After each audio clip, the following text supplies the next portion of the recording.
Assalamualaikum, halo apa kabar para penikmat cerita sebelum tidur? Semoga selalu diberikan kesehatan, dilancarkan rezekinya, dan tetap selalu bersyukur apapun keadaannya. Tolong bantu support like, share, komen, dan subscribe-nya ya.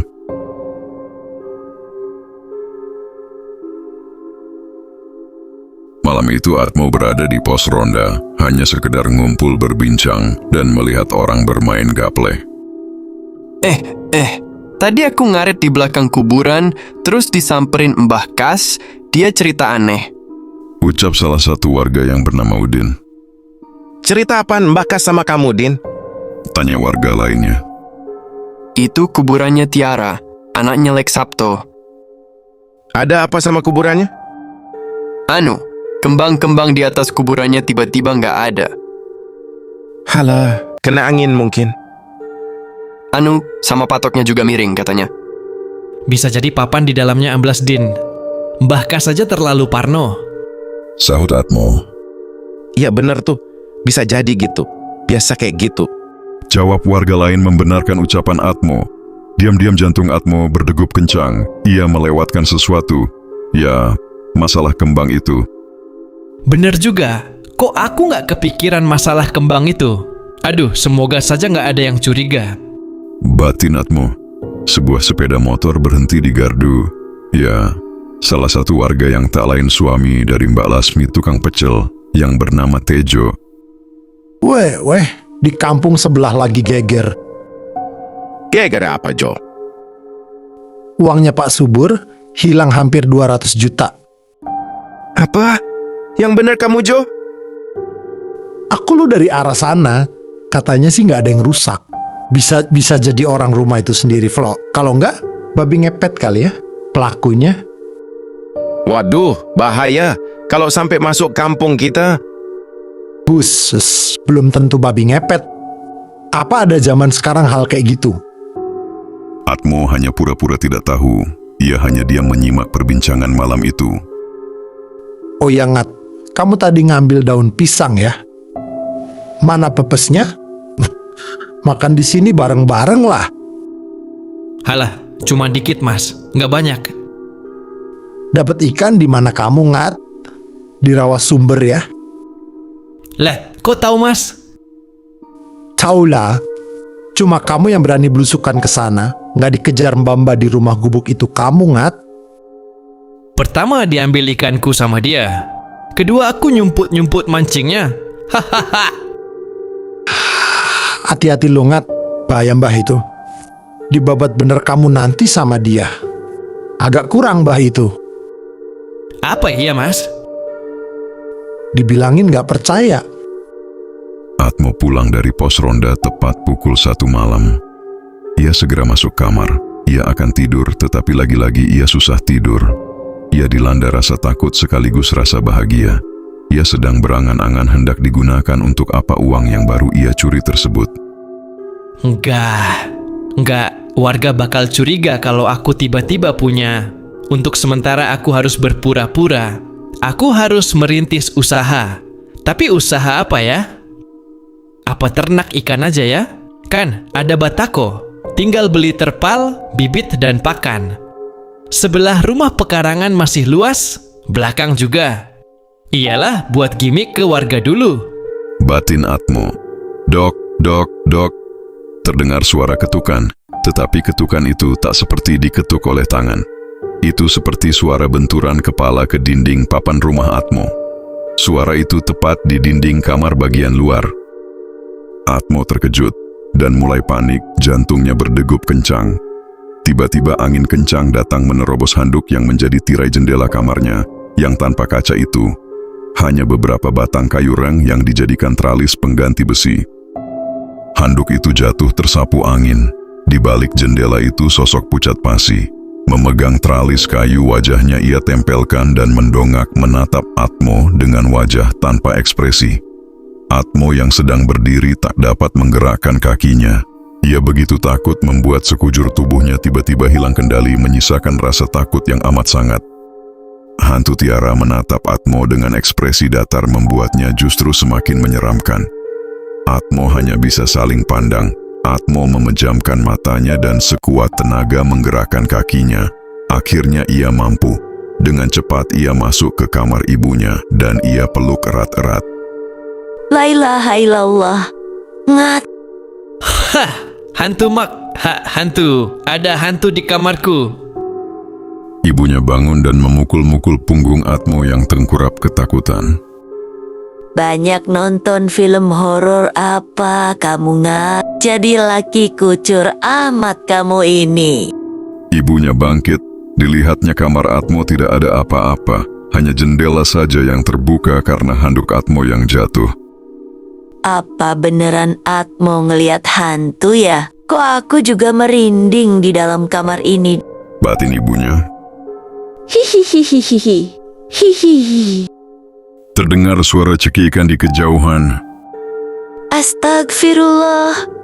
Suara apa itu? Kunti. Ucap ibu Atmo yang kembali masuk ke kamarnya. Ia tidur meringkuk bersama Atmo anaknya. Mereka berdua ketakutan hingga pagi menjelang. Pagi hari Atmo dan ibunya berada di dapur. Atmo meminum kopi sembari menonton ibunya yang lagi memasak. Ngat, Jumat depan ambil giliran jatah yasinan. Rumah ini lama gak diyasinin mungkin. Mama dengar suara Mbak Kunti tadi malam. Kamar kamu dibersihin, Ngat. Dipel sana, seneng hantu kalau kamarmu jorok begitu. Ujar sang ibu. Iya, Mak. Batako di depan aku pakai boleh nggak, Mak? Buat apa itu loh? Tabungan buat bangun rumah. Kalau nanti ada rezeki. Buat ternak ikan, Mak. Aku mau usaha aja lah. Nunggu kerjaan dari orang jadi nggak tentu kayak gini. Emang kamu punya modal? Ada, Mak, dikit. Kemarin temenku pulangin uang yang dia pinjem. Sama tambahan simpenanku. Pikirku buat mas kawin kalau ada perempuan yang bisa dinikahin. Tapi udahlah buat modal aja. Ya udah, kalau untuk usaha ya udah nggak apa-apa. Mama doain semoga berhasil. Ternak ikan apa, Ngat? Yang gampang jualnya aja, Mak. Lele sama nila. Lele bau loh, Ngat, airnya nanti. Bapakmu dulu pernah coba ternak waktu kamu masih kecil. Apa iya bau, Mak? Bau banget, Ngat. Ikan nila aja, sama apa lainnya gitu. Jangan lele. Sama apa ya, Mak? Ya udah nila aja. Nggak kanibal, cepat beranak kan ikan itu. Iya sih. Ya udah nila aja ya. Ya udah, Mama mau ke pasar. Kamu titip apa? Terpal, Mak, sama sanyo. Hah, sanyo? Lah, ngisi kolam nimba. Ya capek lah, Mak. Kan buat mandi juga. Jadi kita nggak nimba lagi, Mah. Alhamdulillah. Mama udah lama pengen beli lo, Ngat. Tapi Mama bawa pipanya nggak bisa lah, Ngat. Naik becak, Mak. Kita kan nggak punya kendaraan. Ya udah, sini duitnya. Atmo beranjak pergi ke kamarnya, mengambil uang 1,5 juta diberikan kepada ibunya. Banyak banget, Ngat. Kalau kurang, Mak, kan sama pipanya. Tanya aja di toko besi pada tahu ukurannya. Oh iya, Mak, terpalnya 6 biji ukuran 3x4. Banyak banget. Kamu mau buat berapa kolam? 3, Mak. Mauku double, takutnya getas bocor nanti. Aku nyusun batanya dulu ya, Mak. Seharian Atmo memindahkan batako dari halaman depan rumah ke samping rumah. Ia pun membersihkan area yang dijadikan kolam ikan nila yang akan ia pelihara. Tak lupa ia membuat saluran pembuangan air. Malam harinya Atmo begitu kelelahan ia tertidur pulas tanpa gangguan. Ia mengerjakan proyek kolam ikannya selama 3 hari seorang diri. Dan akhirnya selesai. Dan sudah ia siapkan dengan air. Besok dia tinggal pergi ke penangkaran ikan untuk membeli bibit nila. Usaha Atmo berjalan dengan lancar. Dia sudah jarang mendapat gangguan dari hantu Tiara, tetapi tanpa sepengetahuan Atmo bahwa kampungnya sedang diteror. Siang itu Atmo pergi ke warung Mbak Lasmi. Lontong pecel mbak, sama teh sisri gula batu. Ya mas. Udah dengar desas-desus belum mas Ngat? Desas-desus apa mbak? Oh, soal duit Pak Subur yang hilang di kampung sebelah itu. Udah denger aku? Bukan mas.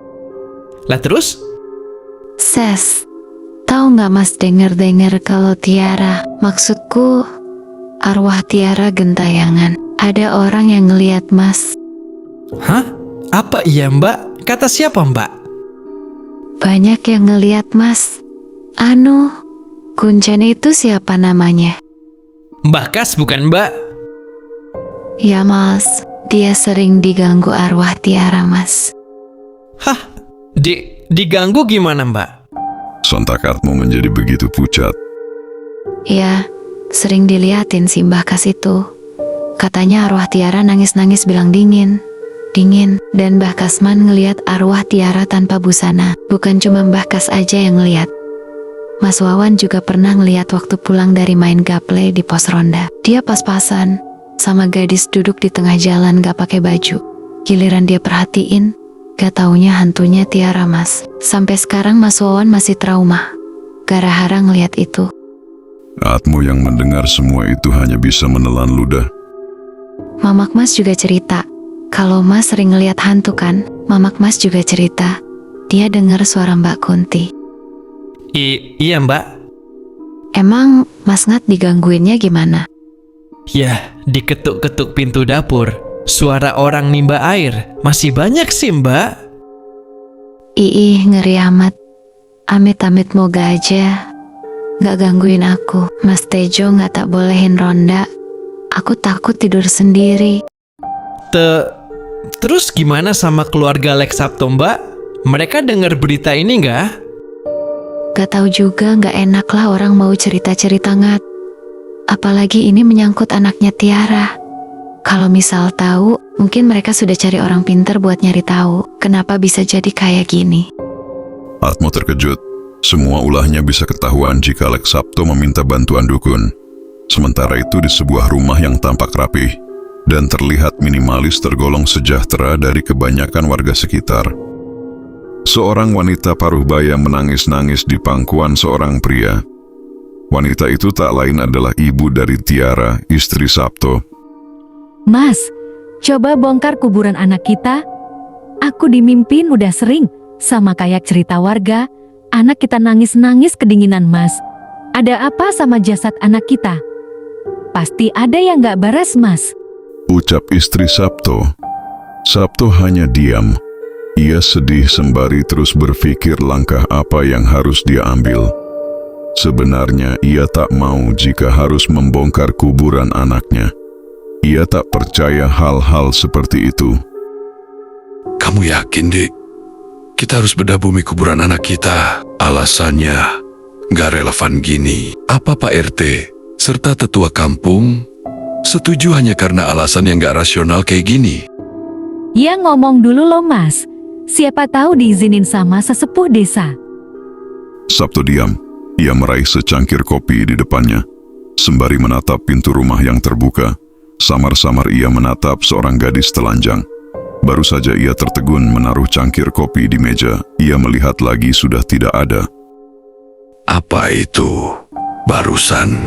Batinnya. Tiba-tiba suara petir yang cukup besar terdengar disertai angin kencang. Tutup pintunya, Dik. Kayaknya mau hujan deres. Ucap Sabto menyuruh istrinya. Tak lama hujan lebat pun mengguyur desa tersebut. Malam itu, keadaan kampung itu begitu mencekam. Sudah hujan lebat disertai angin ditambah teror hantu Tiara. Sabto ke belakang.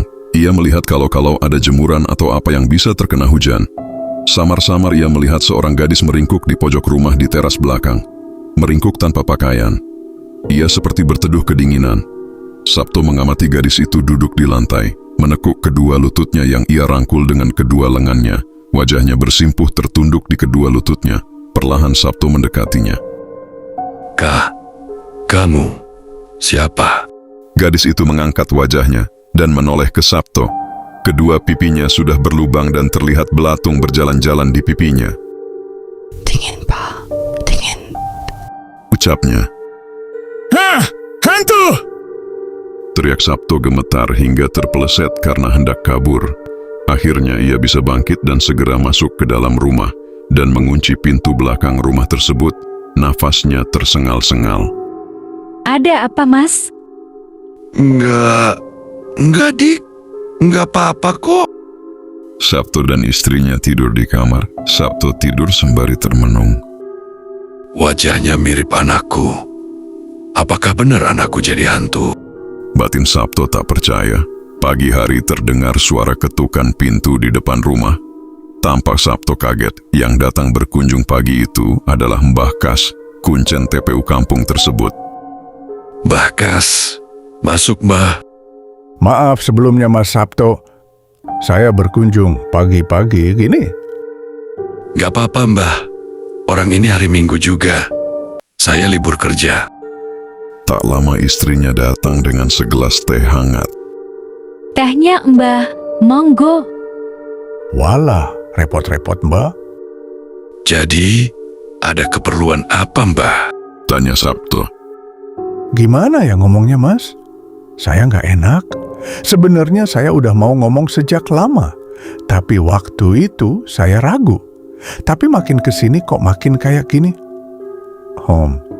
Jadi gini, Mas Sabto juga Mbak, di hari kedua setelah pemakaman putri sampeyan, ada hal ganjil yang saya alami. Hal ganjil? Hal ganjil gimana Mbah? Kuburan almarhumah anak Mas Sabto nggak ada kembangnya di atas pusaranya dan patoknya pun miring. Waktu itu saya mikirnya mungkin kena angin, tapi sekarang saya percaya itu bukan angin, soalnya sama sekali nggak ada kembangnya. Sabto dan istrinya saling pandang. Jadi, maksud Mbah gimana? Tanya istri Sabto penasaran. Sepertinya ada yang membongkar makam itu tepat di malam pertama putri Mas Sabto dikuburkan. Apa? Teriak istri Sabto sembari menangis sesenggukan hampir pingsan. Amit-amit Mas, ini baru praduga saya aja. Soalnya, saya kerap dimimpiin seorang gadis tanpa busana yang duduk kedinginan di pusara itu. Saya juga kerap diganggu. Maksudnya ditampakkan makhluk begituan. Tutur Mbah Kas.